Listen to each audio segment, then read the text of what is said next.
Sometimes I wonder, am I the only one stuck in this loop? The loop of thinking that I have figured it out, only to realize weeks later that I want something else, something more. So many times so far, I have felt that this is it. I have finally arrived. This is what I was meant to do.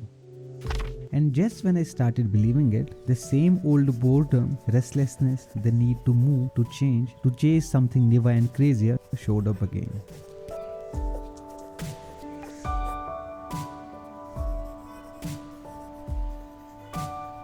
And so began the never-ending cycle. New goals, same pressure, same anxiety, and same old me sitting alone in a room trying to figure out how to cross the next roadblock, only to get there and feel unsatisfied again. You know, all our childhood we were told to carve our own path, be different and stand out. But nobody warned us what it actually feels like to carve a new path. And when we walk a few miles, somewhere midway, we look back and we see no one. No one behind us to push us, and no one ahead of us who could wait and hold our hand. And it's at this moment when the fear starts to show up. We feel scared and we start questioning everything. And one wonders, should I just walk back and join the crowd? Because at least that path feels safe. But then our self confronts us and whispers, after all this pain, should you really walk back? Should you give up now? And at that moment, when we are stuck between fear and forward, that to me is the toughest part of the journey. And right there, whichever decision we take, forward or backward, it demands great courage. And I think this is that stage of my life where I feel the burden of being indecisive. But I must decide. Last December, I turned 28, and if I look back, I have lived this cycle too many times. Goal, obsession, exhaustion, accomplishment, emptiness, new goal, and repeat. Each time I think I have cracked the code, each time I end up feeling like it's still not enough.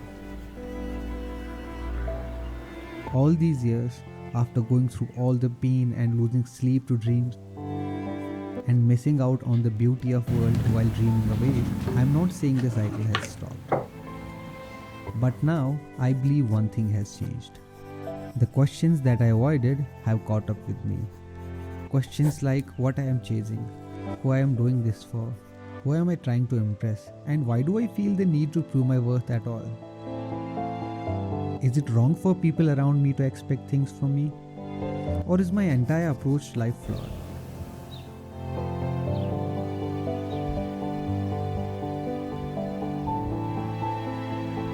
For years, I kept brushing these questions away.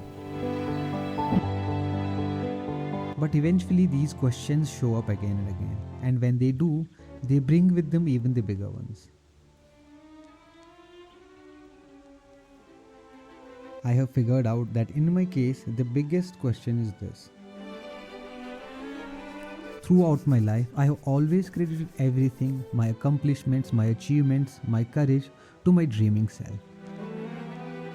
But now when I'm stuck and the pressure to take the conventional path is mounting, I find myself wondering, was dreaming really a blessing or has it become a curse? Maybe this is what people call a midlife crisis. But even if it is, it's real. And now I know that nobody is coming to show me the way. On our journeys, we all must walk it ourselves. This is the test we must pass to become what we want to become. So I have decided. I'm not walking back. I won't let all these years, this pain, these restless nights go to waste. Even if I don't find glory at the end, I'm sure I'll find peace.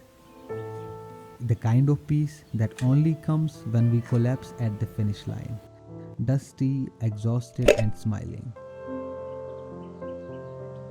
Because we have made it, and that too on our own terms. At the end, I hope, wish, and pray that for all of us, this is just a part of the journey, not the end. And someday, even if we don't find all the answers, we'll find enough.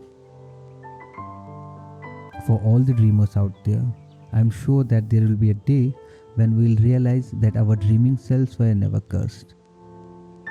They were always blessed.